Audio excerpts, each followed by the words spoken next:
This home was getting badly damaged by woodpeckers.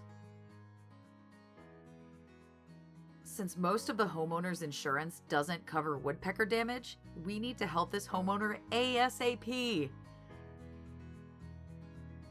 So in order to safely deter the woodpeckers away from the home, we installed several intimidators around the exterior of the home. The intimidator reflects the sun's rays, and as the wind spins it around, it gives off ultraviolet flashes.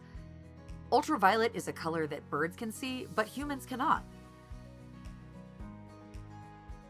The woodpeckers will relate the UV flashes as a danger and stay away. This is a humane and visual deterrent to preventing the woodpeckers from causing any further damage to the home.